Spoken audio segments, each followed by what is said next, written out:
Nunca es bueno ser impopular, pero ser impopular pocos meses después de que una amplia mayoría de los votantes te convirtieron en el presidente de la República más joven en la historia reciente del país, probablemente golpearía el ánimo incluso del político con más tolerancia a la frustración. Precisamente porque la popularidad presidencial ayuda a que los legisladores se ordenen detrás de las prioridades del gobierno, el presidente Gabriel Boric pasa por un momento complejo. Además de tener que lidiar con la difícil realidad de que su desempeño es tan rechazado como el de su predecesor, a quien Boric amenazó con perseguir legalmente, Boric debe entender, aunque no lo explicite, que las probabilidades de éxito de sus reformas disminuyen ahora que hasta los legisladores oficialistas comienzan a marcar distancia de la moneda. Nunca es fácil ser presidente de la República. Incluso los políticos experimentados deben aceptar que siempre es más difícil estar en el sillón presidencial que disparar desde la posición de legislador de oposición. Pero los vientos en contra que ha tenido Boric parecen haber causado un daño especialmente notorio en el estado de ánimo del presidente y de su coalición de gobierno. Después de la inapelable derrota del apruebo en el plebiscito del 4 de septiembre, el gobierno ha oscilado entre aceptar la realidad de ser una administración minoritaria en el Congreso y en la opinión pública, y el voluntarismo de querer volver a disfrutar esa sensación de victoria histórica que embriagó a su sector entre el estallido social de 2019 y las elecciones presidenciales de 2021. Pero como la realidad siempre se termina imponiendo, el presidente Boric deberá replegar sus fuerzas y centrar su estrategia en intentar lograr un par de victorias importantes.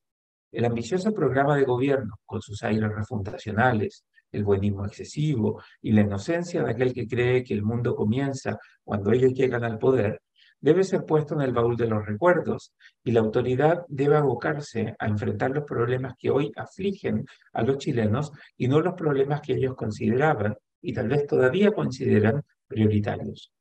Por eso, aunque Boric todavía quiere reemplazar la constitución de Pinochet y sepultar el neoliberalismo, las urgencias a las que debe abocarse el gobierno tienen más que ver con la delincuencia desatada y la inflación que sigue golpeando con fuerza la capacidad de consumo de las familias del país.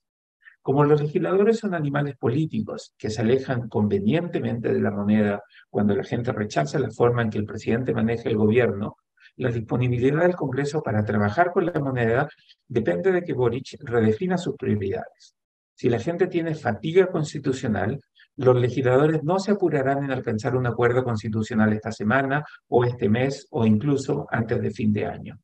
Por eso, el gobierno pierde el tiempo y energía cuando insiste en que el proceso constituyente debe ser una prioridad. Después de perder 3 años fumando el opio del proceso constituyente, la gente quiere rehabilitarse. Es cierto que hay apoyo para una nueva constitución, pero igual que cuando la remodelación de la casa salió mal, todos saben que hay que hacerlo bien, pero nadie quiere volver a tener la casa llena de maestros por un periodo largo. Por su parte, el Congreso estará más que dispuesto a pegarle al gobierno por no hacer lo suficiente para controlar la delincuencia, por no tener un plan para mejorar la asistencia a los niños en los colegios y por no ser capaz de atraer inversión extranjera que ayude a generar el empleo que tanto necesitan los chilenos, especialmente los más jóvenes. Para empeorar las cosas, si en 2019 el Frente Amplio se sumó a la falacia del no son 30 pesos, son 30 años, el gobierno deberá empezar a preparar el terreno para anunciarle a la gente que el aumento en el precio del transporte público en la capital será bastante mayor a los 30 pesos, mientras que el crecimiento y la creación de empleo no estarán ni cerca de lo que gozamos los chilenos en los 30 años de democracia que tanto demonizó el Frente Amplio. Afortunadamente para el gobierno, hay una noticia buena. La gente quiere una reforma que mejore las pensiones. Aunque el gobierno sea impopular, las AFP son todavía menos populares. Así que pelearse con las AFPs es una estrategia ganadora para el gobierno. Pero la moneda debe ser cuidadosa. Por un lado, no puede mejorar las pensiones si no genera más recursos. Y por otro, la gente no quiere que sus cotizaciones mensuales vayan a un fondo solidario. La gente rechaza las AFPs, pero apoya el concepto de cuentas de ahorro personal, individual y heredables.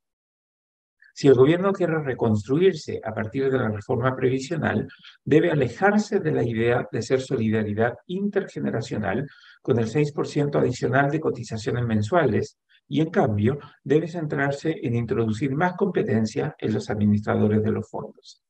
La realidad siempre es dura, pero lo peor es no querer aceptar. El presidente Boric debe redefinir su agenda y aceptar que, dados los vientos en contra, solo podrá obtener un par de victorias en los 3 años que le quedan en el poder.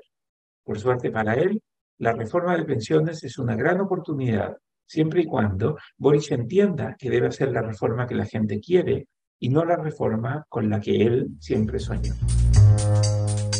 El Líbero, la realidad como no la habías visto.